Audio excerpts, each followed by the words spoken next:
It was a cold Halloween night, the kind that made the moon look sharper and the shadows deeper. 5 college friends, Emma, Ryan, Jace, Mike and Sarah had always loved the thrill. So when they heard about the abandoned Carson Manor, the local haunted house with a history of mysterious disappearances, they couldn't resist. Armed with flashlights, their phones and bravado, they stepped into the creaking, decaying mansion. The air inside was colder than the night outside, and the faint scent of mildew mixed with something metallic. "Piece of cake," Ryan joked, shining his flashlight up a cobweb-draped staircase. "What's the worst that could happen?" The answer came quickly. As they moved deeper into the house, the door slammed shut behind them, sealing them with a deafening bang. Their laughter faltered. Sarah tried to reopen the door, but it wouldn't budge.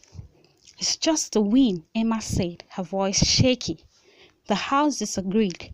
The floorboards creaked under unseen feet. Whispers echoed from the walls, growing louder, though no one spoke. A chilling draught extinguished their flashlights, one by one. Jay screamed, "Who touched my shoulder?" "No one did," Mike yelled back, his voice trembling. Panicked, they stuck together, inching back towards the entrance, but the hallway stretched endlessly, shifting and changing like a maze. The ornate wallpaper began peeling, revealing grotesque figures that seemed to leer at them. They stumbled into a room with a grand piano. A single mournful note played itself, and then another, faster this time, as though the instruments were alive. The chandelier above them swayed, its crystal shards tinkling ominously. "Okay, this is officially not funny." Sarah snapped her fear, turning to anger. Suddenly, the piano stopped. The silence was suffocating. Then, without warning, the chandelier crashed to the floor, sending shards flying. The students screamed and darted into another room, desperate for escape. This room was worse. It was lined with mirrors, each reflecting twisted, distorted versions of them. Emma gasped at her reflection grinning at her, though she wasn't smiling. "Turn around," her reflection mouthed silently. She spun, but there was nothing there, only darkness. "This place is alive," Mike said, his voice barely above a whisper.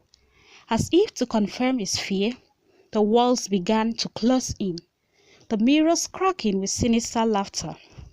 The group huddled together, screaming for help, their voices swallowed by the house. Meanwhile, outside, a passerby named Liam was walking his dog along the wooded path near Carson Manor.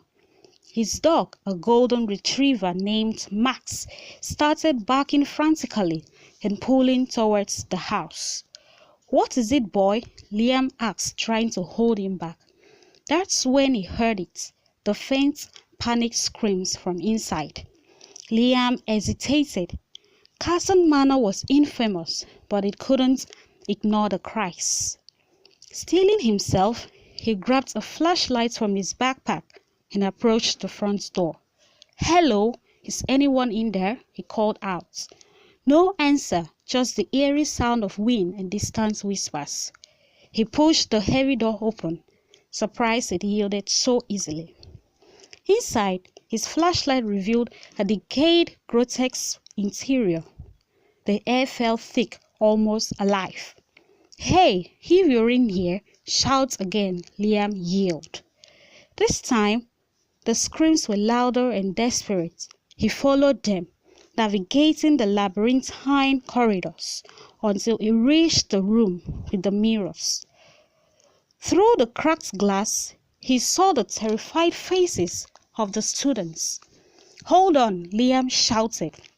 He pushed against the door, but it wouldn't move. Then Max the dog backed and charged at the door, scratching and whining. Suddenly, the mirrors shattered and the door flying open, releasing a gust of cold wind. The students tumbled out, their faces pale and close the shelf. "We need to go now," Emma yelled, grabbing Liam's arm. The house groaned as though protesting their escape. Liam didn't need convincing. He led them back towards the entrance, Max barking furiously at something unseen. Just as they reached the front door, it slammed shut. For a moment, it seemed they were trapped again, but Liam kicked it with all his strength, and it burst open. The group stumbled out into the crisp night air, gasping for breath. When they turned to look back, Carson Manor stood silent and still, as though it had never stirred. "What? What was that?" Ryan asked, his voice shaking. "No idea," Liam said, "but whatever it was, it's not worth finding out again." The students thanked Liam, tears of relief streaming down their faces. As they walked away from the house, a soft, hollow laugh echoed from within. Faint but unmistakable, they didn't look back.